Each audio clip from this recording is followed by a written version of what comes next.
why they left. It kind of shows the story of why they left, where they were from, to be where they're at. And then eventually he goes and he goes back to his family, his daughter and his wife, and then they come back and stay with him.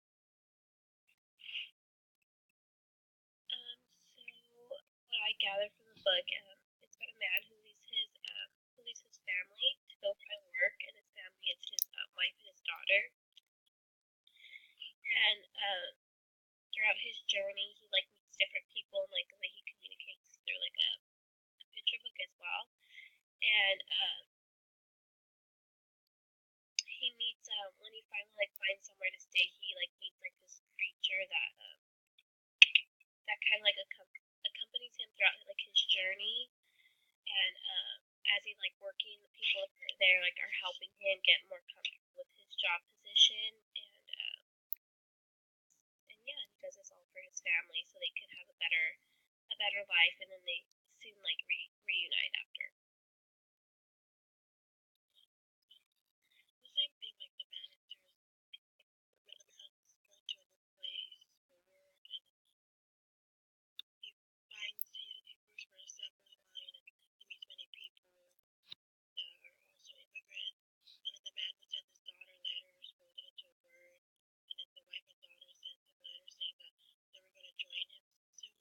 And then by the end of the story, his family are settled down into a new house, so like he's no longer like a tourist; he's like considered a native of China.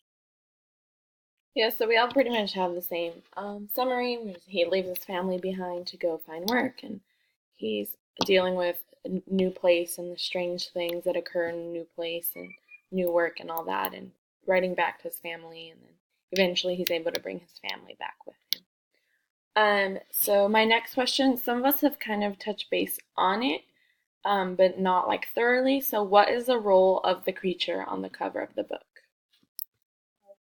I saw the role the little creature has, almost like his guide. Like he's leading him to different people who all have similar stories.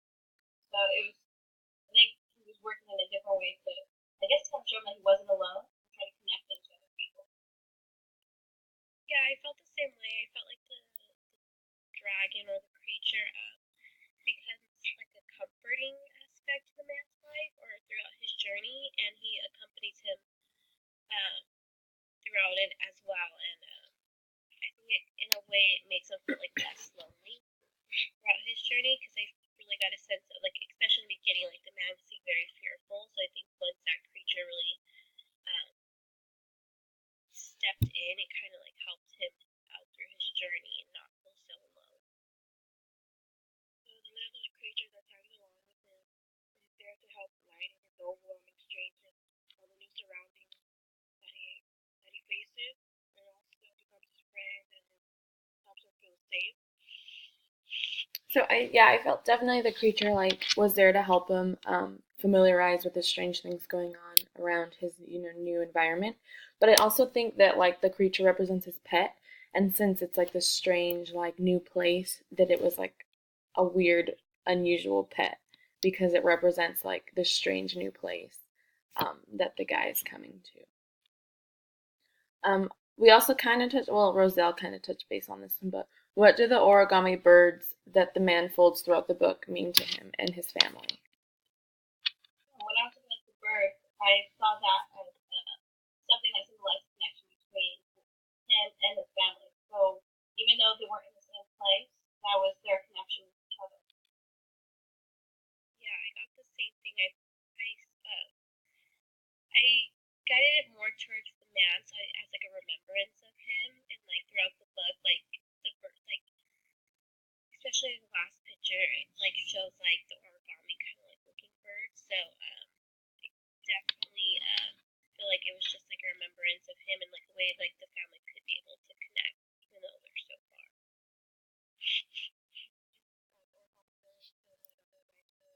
Past life, so that all he's able to start new life, and it's like a hope for his family that they will see each other again. There's a way to communicate with his family to know he's okay.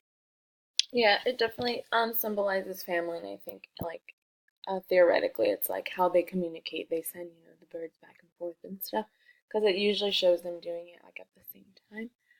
My next question is, what does the book's final picture make you think of? So I'll go ahead and show it to you guys. Just as a refresher.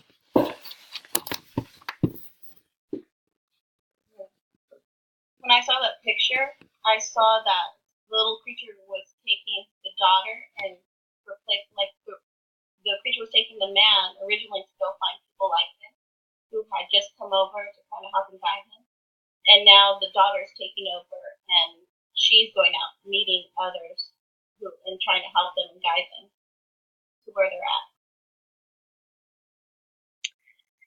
Yeah, I agree with you. I just felt like it was kind of like his way of like helping them, you know, because like that creature was really significant in that guy's journey of expecting when coming to the new country. So I feel like because also the family is there, so it's kind of a way of like the creature helping them as well. Yeah, the final picture, like I agree, like the mom and the daughter in a new country and the creature tags along to help them just like they help the father. It can be like our parents like when they go to the United States with nothing, start a new life and they have to meet friends slowly. Somebody to help guide them through things. So for me, I felt like it was like passing it on. So the creature helped the man helped his family, and now his family is passing it on and helping others who are new to wherever they are, this place that they have all come to.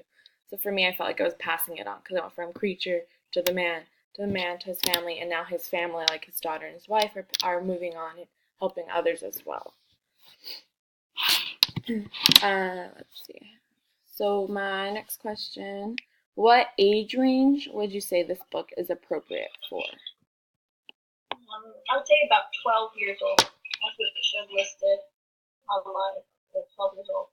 But I think because there's nothing like really inappropriate word wise, I think it could be shown for different age groups just to get their ideas and interpretations how they see the story being told through the pictures.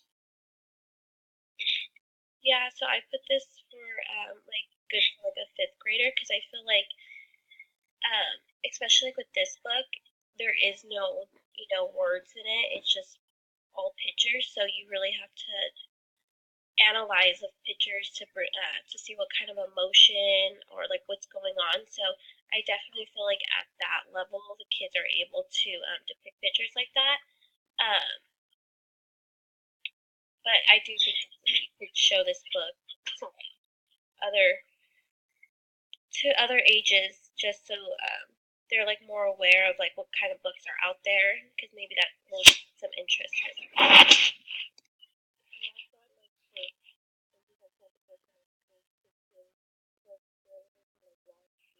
Picture of what's happening. If you show it to a lower elementary grade, they're gonna be confused and ask so many questions. So I was kind of on the same side with Roselle. Like you could show this to like sixth and junior high, um, lower if you wanted, but I feel like if you go any lower than sixth grade, I know it sounds weird, but they'd get like bored because they're not reading anything. Like usually they're bored when there's no pictures. I feel like in this case it would kind of be the opposite, where they'd be bored because there's no text. They're like, what am I just supposed to look at the books?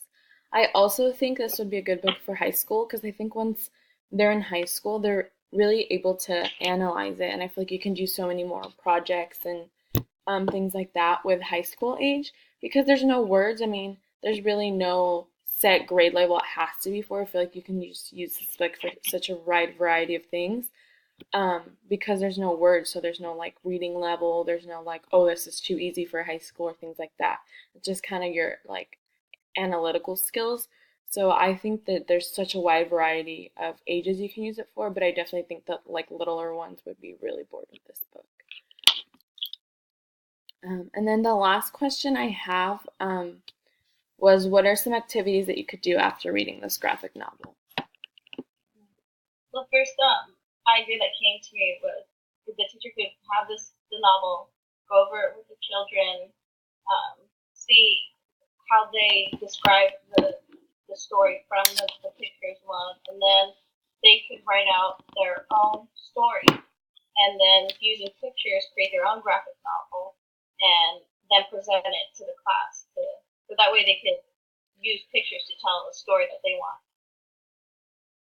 Yeah, I'm kind of on the same page. I thought it'd be a good idea for the kids after going through the book to pick what they thought most stood out to the book to them, what they thought was most important, like those pictures, and have them draw it out themselves, and just so you could see like how they felt throughout the book and what they thought was most important for the book as well. So them creating their own and presenting it to the class. Roselle, we can't really hear you. Are you covering the mic maybe? Okay, that's kind of better. So I would have them like write about their family history and events that occurred. They can maybe like interview a family member and just tell more about their life, and then they could find similarities between the story and their life, and just write about it. So the idea I had was using the actual pictures from the book and then having them kind of write their own text for it. So page 1, write, what they think happens, but kind of like in text format, as if they're writing the book from the pictures. So kind of like the reverse. I don't know if authors and illustrators, like who does it first, isn't usually the author. So it's kind of the reverse world. So like that you have the illustrations, now you have to write the text. So I don't know, that was kind of my idea. And so those are really all the questions I had planned for the book. Does anybody want to add anything? So I thought the book was really, really neat. I like how he was able to express himself, especially when the man first gets off the boat and it shows his confusion. I think that the pictures really express that. I'm going to just chime in a little bit. One of the things that I was thinking about is, how about our English as second language kids? Do you think maybe some of them could read this book? What was the question? Sorry, I coming couldn't from a different country, if they're not born here and they come over and they are struggle with the language. So first of all, there's no language there, but do you think it would resonate with them in regards to the man being from Japan and coming to the United States and his love of both places? I think the book would. So. Oh, go ahead. Yeah, I think so, because it shows like he's unable to communicate, and the world around him was just like it's a different world, like they're aliens. So that's how I kind of got it. It was like he felt out of place, he couldn't communicate, and that's probably how they feel. They feel out of place. They just hear her mouth moving, see her mouth moving, but they don't understand what's happening. They're confused. I think in Buffalo, I just reading the Buffalo paper this morning, and they were talking about we have a lot of immigrants who come over and refugees who come to Buffalo, and they're struggling in our public school system here. They said I think the dropout rate is like 17% for Buffalo City Schools, but for English as second language students, there's 42% of them drop out, and they struggle not being able to, if they come over in high school, not being able to learn the content, the language, and be able to pass. We have these state tests that they have to pass. We call them the Regents test before they can graduate, and many of them can't do all of that in 3 years. And they were talking about how they're unsuccessful, but also how they're more successful the longer they stay in school. If we can keep them in school, they will eventually graduate, but it takes more than, for some of them, 3 years. And some come in ninth grade and all of a sudden are expected to graduate high school as seniors and struggle with that. And I was just thinking about that when I was when you were talking about the book and how I think sometimes we don't set up our system for our the people who come from different countries and struggle with English. English is hard enough for us who've been, born here and we're raised in speaking English. We still struggle with it. The words don't make sense, and how they're spelled don't make sense, and